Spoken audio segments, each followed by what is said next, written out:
السلام علیکم ورحمۃ اللہ وبرکاتہ۔ جملہ ناظرین کا سمستہ ای لرننگ میں خیر مقدم ہے۔ آج ہم ایمان کے دوسرا اہم حصہ ایمان بالرسالہ، جس کو آمنت برسلہ کے نام سے ہم تعبیر کرتے ہیں، اسی کے بارے میں انشاءاللہ العزیز ہم جاننے کی کوشش کریں گے۔ تو رسالت ایمان کا بڑا ہی اہم حصہ ہے، جس پر تمام مسلمانوں کا ایمان لانا ضروری بھی ہے۔ رسالت اور نبوت دو اہم اصطلاحیں ہیں۔ نبی اس ذات برگزیدہ کو کہتے ہیں جس کو اللہ تعالیٰ اپنے مخلوق کی ہدایت کے لیے بھیجتا ہے۔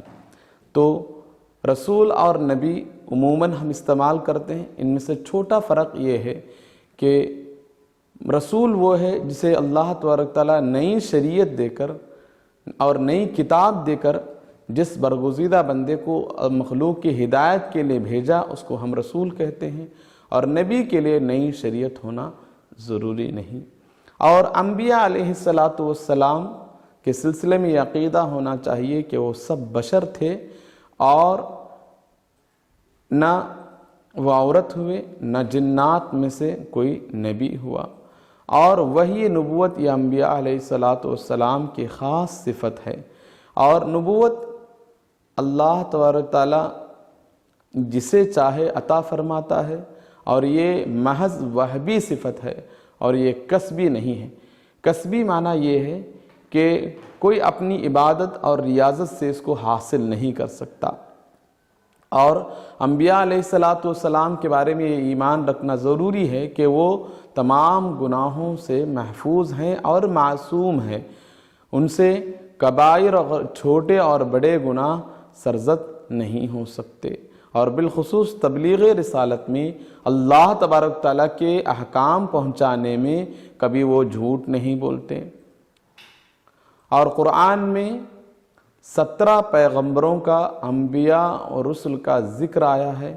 اس کے علاوہ بھی حضرت آدم علیہ السلام سے لے کر سرکار دو عالم صلی اللہ علیہ وسلم تک کم و بیش 1,24,000 انبیاء علیہ السلام تشریف لائے، اور ان میں 315 رسول تھے۔ اس کا مطلب یہ ہے کہ 315 پیغمبروں کو نئی شریعت اور نئی کتاب دی گئی تھی، اور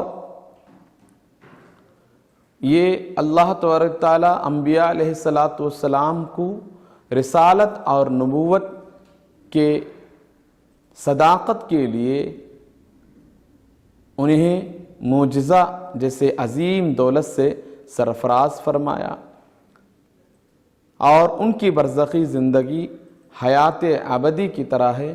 وہ اپنی قبروں میں انبیاء علیہ السلام زندہ ہیں۔ یہ انبیاء علیہ السلام کے بارے میں ہوا۔ بالخصوص سرکار دو عالم صلی اللہ علیہ وسلم نبی اور رسول بھی ہیں، اور انبیاء علیہ السلام اور رسولوں میں سب سے افضل سرکار دو عالم صلی اللہ علیہ وسلم کی ذات ہے۔ اور جس طرح سرکار دو عالم صلی اللہ علیہ وسلم کی ذات تمام انبیاء اور رسل میں افضل ہے، اسی طرح سرکار دو عالم صلی اللہ علیہ وسلم کو دی ہوئی کتاب قرآن مجید بھی تمام کتابوں میں افضل و اعلیٰ ہے۔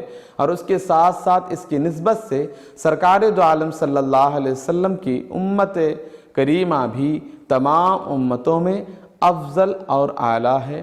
سرکار دو عالم صلی اللہ علیہ وسلم خاتم الانبیاء علیہ السلام، خاتم النبیین ہیں، اور تمام مخلوق کی طرف سرکار دو عالم صلی اللہ علیہ وسلم بھیجے گئے ہیں، اور تمام رسلوں میں افضل ہیں۔ تمام مخلوق الہی میں سرکار دو عالم صلی اللہ علیہ وسلم افضل ہیں۔ سرکار کی نظیر محال ہے، سرکار کی مثیل نہیں ہو سکتی۔ شفاعت، اللہ تبارک تعالیٰ نے سرکار دو عالم صلی اللہ علیہ وسلم کو ڈھیر ساری صفات اور بہت زیادہ فضائل و کمالات عطا فرمائے۔ ان میں سب سے اہم چیز شفاعت ہے، جو سرکار دو عالم صلی اللہ علیہ وسلم میدان حشر میں اپنی امت کی شفاعت فرمائیں گے۔ اور انبیاء علیہ السلام اور سرکار دو عالم صلی اللہ علیہ وسلم کے بارے میں مزید جاننے کی ہم کوشش کریں گے انشاءاللہ العزیز، اور جو کچھ بیان کیا اس پر ہمارا عقیدہ ہونا چاہیے۔ اللہ تعالیٰ سے دعا ہے کہ رب قدیر ہمیں حق سمجھنے کی توفیق عطا فرمائے۔ السلام علیکم ورحمۃ اللہ وبرکاتہ۔